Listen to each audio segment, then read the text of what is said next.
जय श्री राम। सभी भक्तों को जय श्री राधे सरकार की। भक्तों, आज हम इस वीडियो के माध्यम से जानने वाले हैं कि किसी भी मनुष्य को अपने अपने जीवन काल में मांस खाने में कितना पुण्य या पाप मिलता है। सभी भक्त जरूर सुने इस पूरे वीडियो को। प्रभु श्री राम से विनती है कि जो भी भक्त मेरी ये वीडियो को पूरा देखे और वीडियो को लाइक करके इस चैनल YTPS माइंड को सब्सक्राइब कर लेगा, भगवान उसकी हर मनोकामना जरूर पूरी करेंगे। भक्ति भाव से लिख दे जय श्री राम, जय श्री राधे कृष्णा। आइए जानते हैं संपूर्ण जानकारी। भगवान श्री कृष्ण ने बताया कि मांस को खाना पुण्य है या पाप। भक्तों, मांसाहार पुण्य है या पाप? आज इस संदर्भ में हम आपको एक कथा सुनाने जा रहे हैं। यह बात उन दिनों की है जब भगवान श्री कृष्ण अपने बालपन में थे। एक बार जब श्री कृष्ण एक पेड़ के नीचे बैठे बांसुरी बजा रहे थे, उसी तरह एक हिरण दौड़ता चला आया और उनके पीछे जाकर छुप गया। वो हिरण बहुत ही घबराया हुआ था। भगवान श्री कृष्ण ने उसके सिर पर हाथ फेरते हुए कहा, क्या हुआ? तुम क्यों छुप रहे हो? उसका पीछा करते हुए एक शिकारी भी वहां आ पहुंचा और बोला, यह मेरा शिकार है, इसे मुझे दे दो, इस पर मेरा अधिकार है।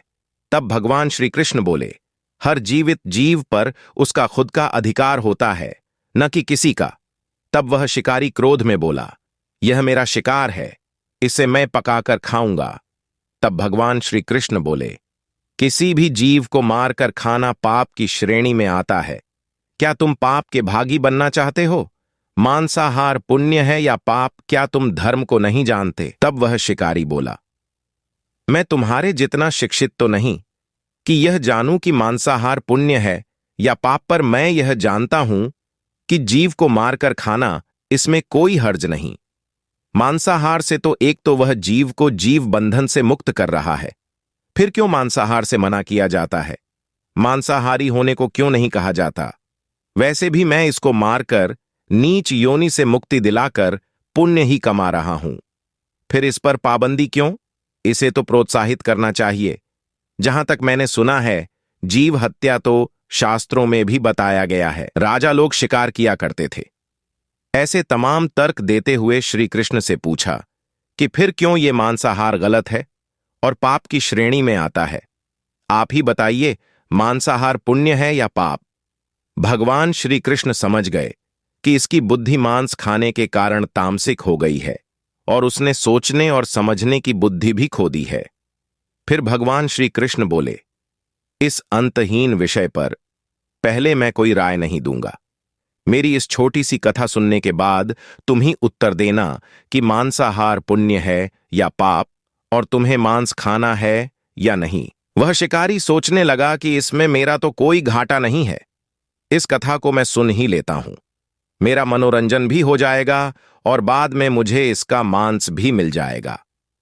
तो भगवान श्री कृष्ण ने अपनी कथा आरंभ की। एक बार मगध में खाद्य संकट खड़ा हो गया तो अन्न का उत्पादन कम रहा।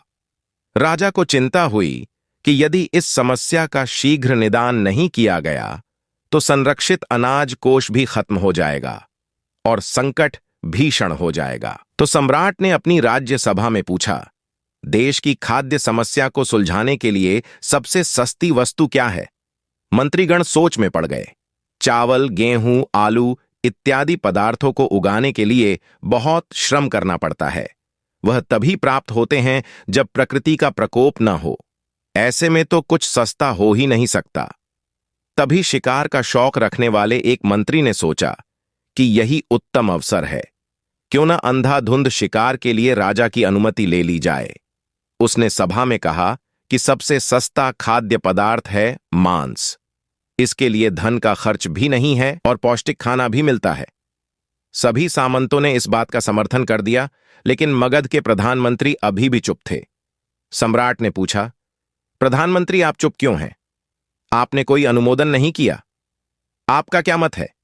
प्रधानमंत्री ने कहा, मैं यह नहीं मानता कि यह कथन सही है कि मांस सबसे सस्ता पदार्थ है। फिर भी इस विषय पर मैं अपने विचार आपके सामने कल रखूंगा। प्रधानमंत्री उसी रात मांसाहार का प्रस्ताव रखने वाले सामंत के घर पहुंचे।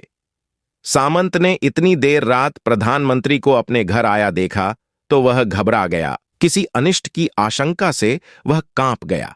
प्रधानमंत्री ने कहा, संध्या को महाराज बीमार हो गए, उनकी हालत बहुत ही खराब है। राजवैद्य ने कहा है कि किसी शक्तिशाली देह का 2 तोला मांस मिल जाए तो राजा के प्राण बचाए जा सकते हैं। आप महाराज के सबसे विश्वास पात्र हैं, इसीलिए आपसे योग्य कौन होगा? इसके लिए आप जो भी मूल्य लेना चाहें ले सकते हैं। आप कहें तो इस काम के लिए मैं आपको 1 लाख स्वर्ण मुद्राएं भी दे सकता हूं। एक बड़ी जागीर भी आप मांग सकते हैं। बस आप अपनी इच्छा कहें, मैं कटार से आपके हृदय को चीरकर बस 2 तोला मांस निकाल लूंगा। यह सुनकर सामंत के चेहरे का रंग फीका पड़ गया। वह सोचने लगा, जब जीवन ही नहीं रहेगा तो लाख स्वर्ण मुद्राओं से मैं क्या करूंगा और बड़ी जागीर भी किस काम आएगी। वह झटपट अंदर भागा और अपनी तिजोरी से 1 लाख स्वर्ण मुद्राएं लेकर आया। मुद्राएं देकर उसने प्रधानमंत्री के पैर पकड़ लिए और गिड़गिड़ाते हुए बोला, श्रीमंत, मैं आपकी 1 लाख मुद्राओं में अपनी 1 लाख मुद्रा और मिलाता हूं। इस पैसे से आप किसी और सामंत के हृदय का मांस खरीद लें, किंतु मुझे जाने दें, यह बात किसी और को पता न चले। मैं आपसे आग्रह करता हूं। प्रधानमंत्री जी यह सब समझ चुके थे। वह उसे थोड़ी और मानसिक पीड़ा देना चाहते थे। प्रधानमंत्री ने आगे कहा, सामंत, आप शरीर से बलिष्ठ हैं। आपकी कद काठी महाराज से मिलती जुलती है, इसीलिए राजवैद्य ने खास तौर पर आप ही का नाम लिया है। आपके दान से हमारे अच्छे राजा की जिंदगी बच सकती है। आप कहें तो मैं आपको प्रधानमंत्री का पद देने को तैयार हूं और खुद आपका कर्मचारी बनकर रहूंगा, पर प्रजा से हमारे राजा न छीने। सामंत तो फंसता हुआ दिख रहा था। उसने शरीर पर अंगवस्त्र रखकर अपने जूते भी पहन लिए। जैसे ही वह वहां से भागने वाला था, वह तुरंत प्रधानमंत्री के पैरों में लेट गया। उसने याचना की कि प्रधानमंत्री, मैं इसके योग्य नहीं हूं। जब प्राण ही नहीं रहेंगे तो प्रधानमंत्री पद का या राजा का सिंहासन भी मिल जाए तो मैं उसका क्या करूंगा। आप चाहें तो मेरा सब कुछ ले लें, पर मेरे प्राण न लें। मैं अपना ये भवन और सारा धन आपको सौंपता हूं। रातों रात राज्य से निकल जाऊंगा। इतना कहकर वह अपने घोड़े की ओर भागा और जैसे ही अपना घोड़ा गठने लगा, आवाज आई, अभी अभी अपने पीछे गए, तुम अपने परिवार को भी छोड़े जा रहे हो। सामंत बोला, मेरे प्राण से प्रिय कुछ भी नहीं है। जब जीवन ही न रहेगा तो कुटुंब का क्या करूंगा। जीवन रहा तो ऐसे ही सुखी रह लूंगा। इतना कहकर घोड़े पर छलांग लगाकर बैठ भी गया। वह अभी चलने को ही था कि प्रधानमंत्री ने घोड़े की सांख पकड़ ली। वह सामंत से बोला, भागने की जरूरत नहीं है, आप आराम से घर पर ही रहो, किसी और का प्रयास करता हूं। यह कहकर प्रधानमंत्री वहां से चले गए। प्रधानमंत्री के वहां से जाने पर सामंत के अंदर कुछ जान तो आई, परंतु बेचैनी बनी रही। उसकी नींद खराब हो चुकी थी। मुद्राएं लेकर प्रधानमंत्री बारी बारी से सभी सामंतों के घर पहुंचे और सभी से राजा के लिए हृदय का 2 तोला मांस मांगा, परंतु कोई भी राजी न हुआ। सबने अपने बचाव के लिए प्रधानमंत्री को 1 लाख और 5 लाख मुद्राएं तक दे दी। इस प्रकार प्रधानमंत्री ने एक ही रात में करोड़ों स्वर्ण मुद्राएं जमा कर लीं। फिर सुबह होने से पहले ही अपने महल में पहुंच गया।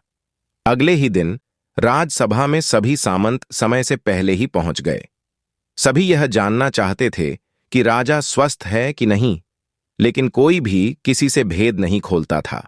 सबको राजवैद्य की तलाश थी, उनसे ही उन्हें कुछ सूचना मिल सकती थी।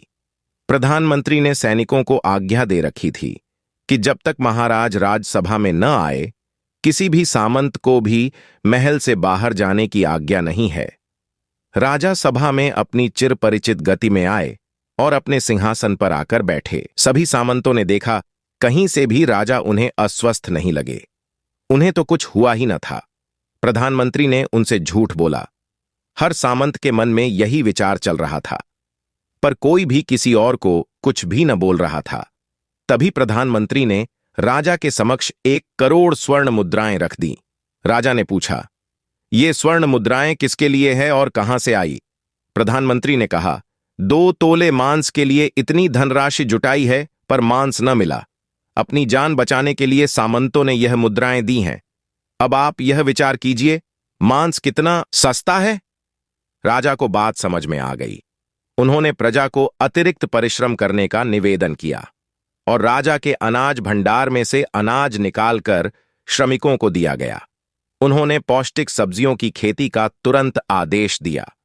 वह 1 करोड़ स्वर्ण मुद्राएं इसी कार्य के लिए और श्रमिकों के कल्याण के लिए खर्च की गई। ऐसे साग सब्जी तेजी से उगी जिससे प्रजा का कल्याण भी हुआ और पौष्टिकता भी मिली। कुछ समय बाद मौसम अनुकूल हुआ और खेती लहलहाने लगी। इस प्रकार राज्य से खाद्य संकट दूर हुआ। तो मित्रों, जीवन का यह मूल्य भगवान श्री कृष्ण हमें इस कथा के जरिए समझाना चाहते हैं कि हम यह न भूले कि जिस तरह हमें अपनी जान प्यारी है, उसी तरह सभी जीवों को अपनी जान प्रिय होती है। अपने दिल से जानिए पराये दिल का हाल। यदि संसार के संबंधों से मुक्त करने का तर्क सही है, यदि जीव हत्या जीव को संसार बंधन से मुक्त करने का तरीका है, तो अत्याचारी द्वारा किया गया नरसंहार भी मान्य है। वह भी ये तर्क दे सकते हैं कि वह लोग जीवन के कष्ट से आप लोगों को मुक्त कर रहे हैं। अगर उसके लिए वह जीवन बोझ होता तो कभी भी अपनी जान बचाने के लिए संघर्ष नहीं करता, आपसे भागता नहीं। जो आपके सामने असहाय हो जाता है, उसे प्राण गंवाने पड़ते हैं। जिन जीवों को मारकर आप खा रहे हैं, उन्हें तो प्राण बचाने का अवसर भी नहीं मिलता। बर्बरता सिर्फ वही नहीं है जहां सिर्फ मानव का रक्त बहता है। बर्बरता उसे भी कही जाती है जहां स्वार्थ के लिए किसी जीव की हत्या कर दी जाए।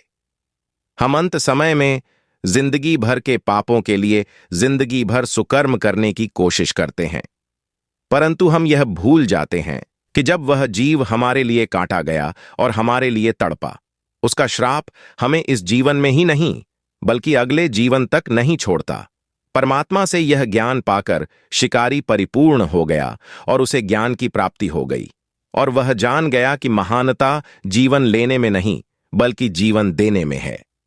शिकारी भगवान के आगे हाथ जोड़कर वहां से चला गया और उसने कसम खा ली कि वह अपने संपूर्ण जीवन में किसी को भी कभी चोट नहीं पहुंचाएगा। वीडियो अच्छा लगा हो तो वीडियो को लाइक और चैनल को सब्सक्राइब जरूर करें। गरुड़ पुराण के अनुसार भूल कर भी न करें ये काम, इन गलतियों से कम हो सकती है उम्र। गरुड़ पुराण हिंदू धर्म का महत्वपूर्ण ग्रंथ है, जो कि 18 महापुराणों में एक है। गरुड़ पुराण में जन्म, मृत्यु और मृत्यु के बाद के बारे में विस्तार पूर्वक बताया गया है। इसमें भगवान विष्णु और पक्षी गरुड़ के बीच बातों का वर्णन किया गया है। आमतौर पर गरुड़ पुराण का पाठ घर पर किसी परिजन की मृत्यु पश्चात पूरे 13 दिनों तक कराया जाता है। गरुड़ पुराण में जीवन से जुड़ी गूढ़ बातों के बारे में बताया गया है, जिसे जानने से व्यक्ति का जीवन सरल और सहज बनता है। गरुड़ पुराण में स्वर्ग, नरक, पाप, पुण्य के साथ ही ज्ञान, विज्ञान, नीति, नियम और धर्म से जुड़ी बातों के बारे में भी विस्तार पूर्वक बताया गया है। गरुड़ पुराण के अनुसार कुछ ऐसे कार्यों होते हैं जिन्हें करने से व्यक्ति की आयु कम होती है। यदि आप भी ये गलतियां करते हैं तो सावधान हो जाएं। देर से उठना।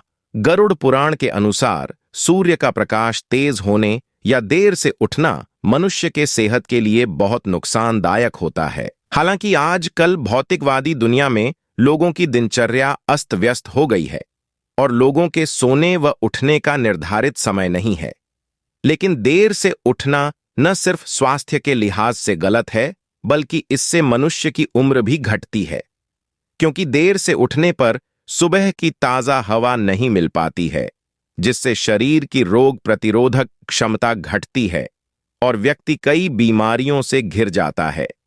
बासी मांस खाना। गरुड़ पुराण के अनुसार बासी मांस खाना जहर के समान होता है। इससे आपकी उम्र घटती है। बहुत दिन पुराने मांस में या मांस के सूख जाने पर इसमें खतरनाक बैक्टीरिया हो जाते हैं जो रोग का कारण बनते हैं। सूर्योदय के बाद शारीरिक संबंध बनाना। गरुड़ पुराण के अनुसार सुबह के समय या सूर्योदय के बाद स्त्री पुरुष को शारीरिक संबंध नहीं बनाना चाहिए, इससे शरीर कमजोर हो सकता है। सूर्यास्त के बाद दही का सेवन। सूर्योदय के बाद दही का सेवन नहीं करना चाहिए। रात में दही खाना स्वास्थ्य के लिए हानिकारक होता है। साथ ही रात्रि में दूध पीने के बाद या पहले भी दही का सेवन नहीं करना चाहिए। किस पाप की क्या सजा मिलती है, जाने क्या लिखा है गरुड़ पुराण में। जानिए कौन सा नरक भोगना पड़ता है। कहते हैं कि हर मनुष्य को अपने कर्मों का फल जरूर मिलता है, चाहे पाप हो या पुण्य। अच्छे कर्म करने पर पुण्य मिलता है, तो ठीक इसी तरह बुरे कर्म करने पर या फिर पाप करने पर नरक भी भोगना पड़ता है। इस संबंध में गरुड़ पुराण में विस्तार से बताया गया है।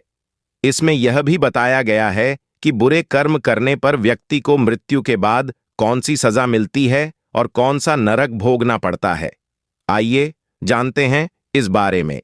जो लोग दूसरों के पैसे लूटते हैं या फिर दूसरों का धन हड़पते हैं, उन्हें महापापी माना जाता है।